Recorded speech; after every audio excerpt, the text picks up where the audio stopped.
spread so rapidly, who has enabled it, and why they are doing it.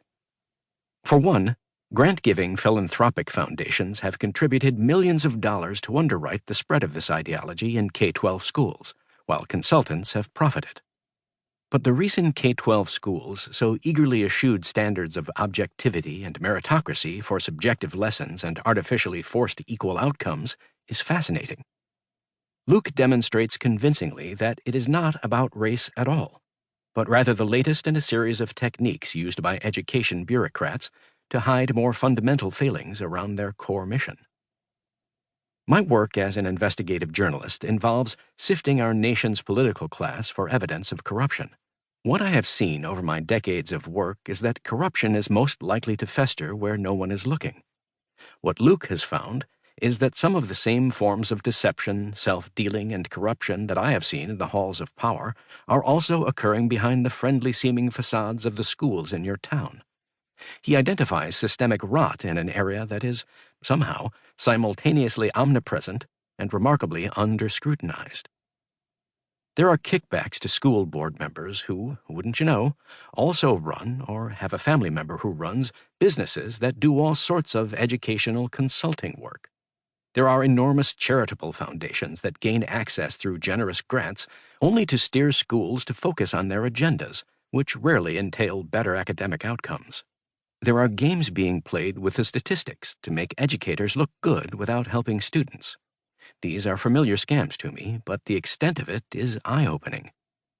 I also see the parallels with the public choice economics theory that large government bureaucracies over time become more concerned with pursuing what is best for the bureaucracies themselves to the detriment of the people they are supposed to serve. Luke's book presents a strong case against teachers' unions and the public school monopoly, and will be particularly helpful for those who are considering the merits of policies such as school choice, vouchers, and other alternatives to the public school behemoth. Among the many things that will strike you is how effectively, over the course of decades, bureaucrats concealed academic problems from parents and activists steered school bureaucracies. Many teachers were too scared or complacent to object, and parents too busy or trusting, so they went along to get along. There are not many stories of heroism here. Perhaps, though, Luke's work will inspire parents to pay more attention to what is happening on their local school boards, or, better still, consider running for them. There is not much time left to restore an educational system that once was the envy of the world, and it is essential that American schools produce citizens who not only understand their country's history, warts and all, but are also happy, well-adjusted children who know how to read, write, and perform arithmetic. Introduction. 8-year-old Lucy lay curled in a fetal position on the floor and rocked back and forth. It was November 2020, and the little girl had not been to school in almost 8 months, since Fairfax County, Virginia had ordered schools closed in March. Tracy Compton struggled through tears to type out another email. "Hi, school board," she wrote. "Have you ever had your kids so upset by school that they hold themselves on the floor and rock? How would that make you feel as a parent?"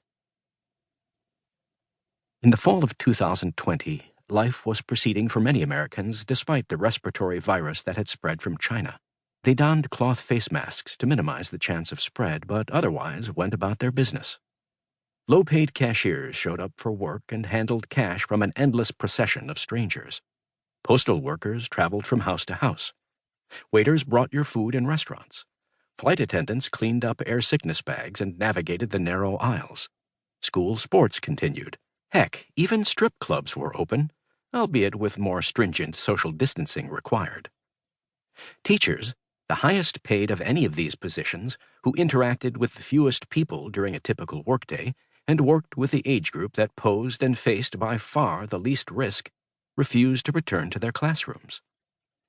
Fairfax's schools said they would provide distance learning by computer. This turned out to mean roughly an hour of teaching time per day, 4 days a week. The school day could be over by 9:30 a.m. for elementary school students. The rest of the time was for what the school system called asynchronous learning, which, translated from jargon, ostensibly meant kids completing homework assignments on the computer, but often